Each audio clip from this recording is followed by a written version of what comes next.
We got a new Apple Studio challenger in the house today with HP's Z27 XS G3.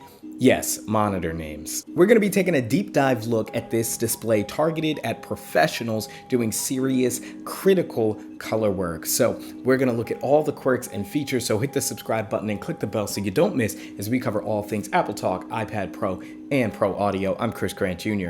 It's the Granite Geek Show.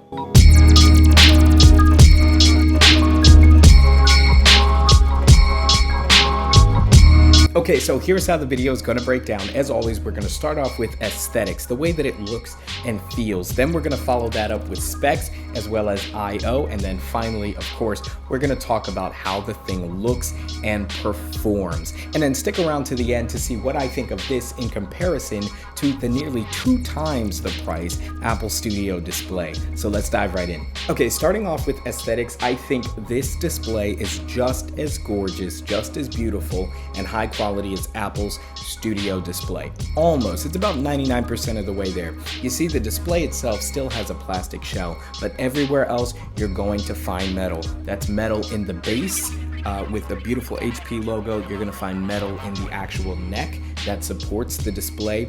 It is a spring-loaded, weight-calibrated, height-adjustable, fully articulating display, so you can pan it, tilt it, and it goes up and down as well. In fact, I could only find one plastic bit on the entire display stand, and that's just the trim around the neck, which is a nice matte finish black. It's got a smooth, color-matched gray plastic back shell that is housing the display and its components. To me, it actually looks like a modern car, just generally smooth, a little bulbous with some aggressive lines there. So it's very pleasing, as well as it's got that famous Z logo for HP Z series on the back. Same goes for the beautiful gray metal stand. It's got a beveled line on either side of it, just making it look aggressive yet professional. Now, as far as aesthetics for the display itself, they're all black rectangles, right? Well, they are, but the bezels on this display are the thinnest that I've tested in any display. That's Studio display, that's ViewSonic display. Pound for pound, this thing is the thinnest, razor thin bezels. Every manufacturer likes to say it looks like a floating display, but that is no more true than it is with this HP Z27 series. So if the Apple display is a 10 out of 10 aesthetically because of the metal shell on the display itself, I'd give this one a 9.5 out of 10. It is just right there, which is astonishing compared to its price. We'll get to that in the next round, which we're getting to now, which is specs. So this is an IPS panel. It comes in at under $700. Right now, you can get it on the HP website for about $675. And so this is a great bargain, but of course, we're gonna get to performance a little bit later, and that'll tell us really what kind of deal we're getting.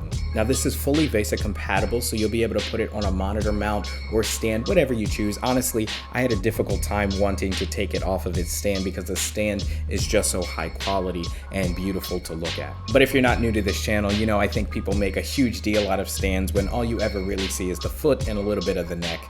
So as far as stands go, it is a beautiful stand.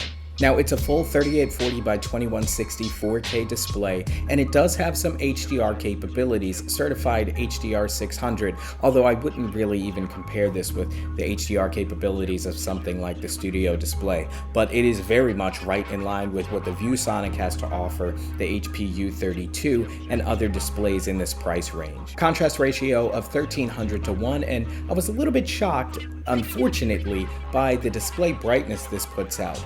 Not 500, not 600, only 266 for this 27-inch panel, but honestly, I didn't really notice it, especially with its HDR capabilities. I compared it straight up with the ViewSonic, which is a difficult to look at bright display, especially when using it in reference mode and with no kind of yellow filter or anything, blue filter or anything like that. That display is incredibly bright. This one was easy on the eyes and accurate, so I really did enjoy that, but 266 seems like a low number to me for brightness. And now to my personal favorite section of the specs. Let's talk about I/O, and this thing has a crap ton of I/O. Starting off with the USB-C, it has 2 of them. One of them is also an alternate display port 1.4, allowing for full 4K resolution at 60 Hz, and it also delivers up to 100 watts of power, so you'll be able to charge your iPad or your MacBook Pro or any USB-C device via the display right here. Now the second USB-C port has 15 watts of power, but is also DisplayPort 1.4, so you got a lot of display capabilities with USB-C, and it also gives a good bit of power. Now next up we have one HDMI, only one, but again with two USB-Cs capable of display. The one HDMI didn't kill me.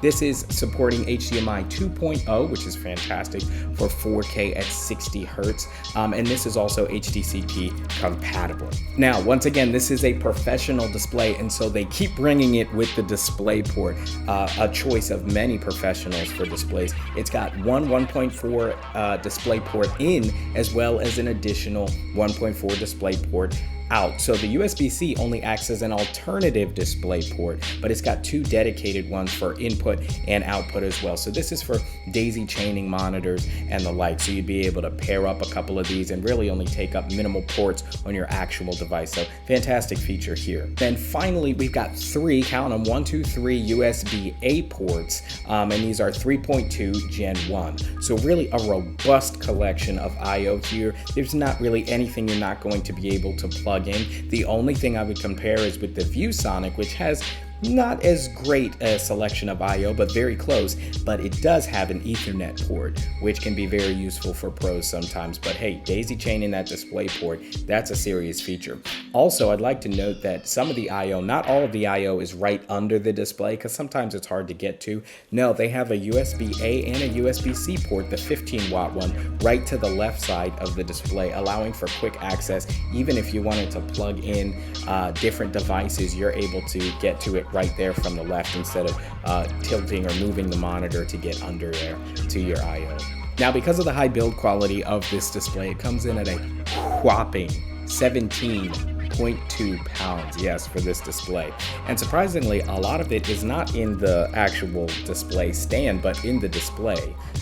The majority of the weight is the display itself. It is a thick boy, but once again, it's a professional monitor. So again, you're gonna need proper cooling and all that kind of stuff. This thing runs full 4K 60 Hertz like a boss, like a champ. And so I don't mind the extra weight. Certainly if you have a display arm that can handle that weight, you're good to go. And if not, the display stand works just as fine.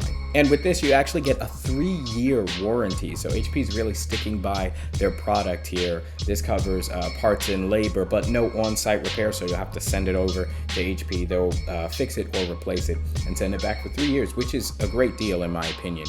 Now, what comes in the box? You're going to get obviously the display and its corresponding stand.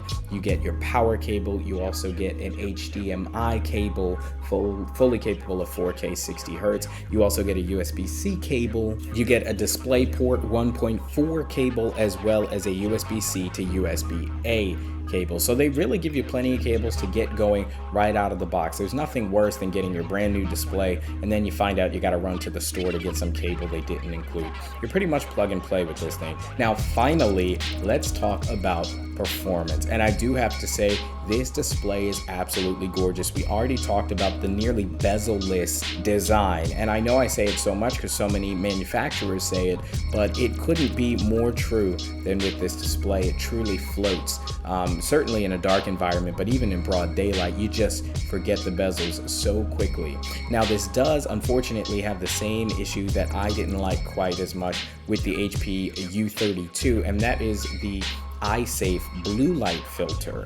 Now on its own you don't notice it, but when comparing it with other displays that lack this feature, you do notice a shift to the yellow spectrum as far as looking at the display, and that could cause you to make choices more toward the cooler end of the spectrum because there's no way to turn this off as far as I know, and so that's a bummer, but it's so minuscule, it's negligible. In my personal opinion, I don't think it's going to make or break your coloring decisions, but if you have absolutely no room for error, then this is something to be aware of. Personally, I think that all these eye-saving features should be left to the operating system. Certainly in iOS, Windows, Mac OS, they all have night mode features and ways to reduce the blue light, so there's no need to have a permanent version of that in the display itself, in my opinion. contrast is deep, pictures are sharp, motion is gorgeous, everything is crisp and bright. Despite that 266 nits, they must be doing some voodoo, because even compared to much brighter displays, it just holds its own. And that might be because of the HDR600 or what have you, but it does it right. It feels balanced. And then finally, guys, thank you for sticking around. If you have to the end of this video, I'm going to tell you how I think this compares to the Apple Studio display. And I'm going to have to say, unless you are working in HDR critical, HDR intense projects, like with the new iPhone 13 where you can shoot ProRes, Dolby Vision, all that kind of stuff, unless you're doing that kind of work, you're going to want to go with the HP right here. And that's because build quality, it's 9.5 out of 10 versus the 10 out of 10 Apple Studio display. 27 inches as well. Now, the Studio display is 5K versus this 4K. That's not a deal breaker for me, but if you are a pixel peeper and you just need that pixel perfection, sure, your only option really is the 5K. But again, 5K displays haven't even existed that long as far as consumers can get their hands on, and so plenty of people can make it work with 4K. That including all the I/O that this thing has. It has more I/O than the Apple Studio display, but of course the Studio display has USB-C, so a very versatile port as well. But when you add the bezel-less design, this does not have a webcam.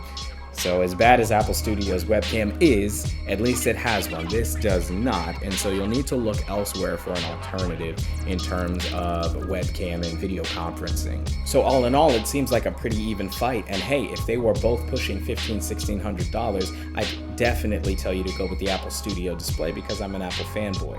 But when you look at a price of under $700, you can buy two of them and have two 27-inch dual monitor setup with twice the amount of I/O for less than the Apple Studio display. I mean, it's almost laughable, the price difference in these displays, especially when you look at build quality, which was a big knock that naysayers were saying, well, you know, despite all the display stuff, that build quality is what I need, something that's going to last and last and last. You've got that here. HP somehow did it for under $700 on a 27-inch near bezel-less USB-C 4K display. So again, you could get two of these for the price of one of the Apple Studio displays, where the Apple Studio does blow this monitor, and most pretty much every monitor I've ever tested out is with the speakers. It's got the spatial audio and it just sounds incredible. But again, when you look at the price range, you could spend another $300–$400 and get a real professional pair of studio monitors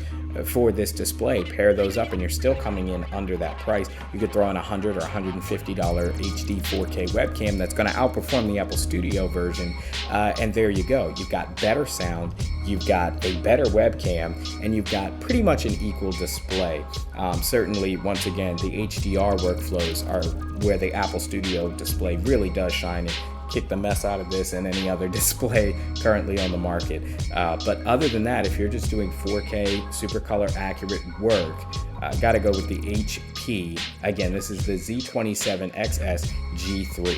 Hey, if you're looking for what to watch next, I've got more monitor videos. You can check those out here on the screen or up there in the card. And if you're looking for more Apple content, check the description down below. We just wrapped up WWDC, and so there's a lot going on with iOS 16, iPadOS 16, and the iPad Pro. But anyway, guys, if you enjoyed this video, let me know down in the comments below. Also, hit the subscribe button and the like button and the bell so you don't miss, as we cover all things Apple Talk, iPad Pro, and Pro Audio. I'm Chris Grant Jr. It's the Granny Geek Show.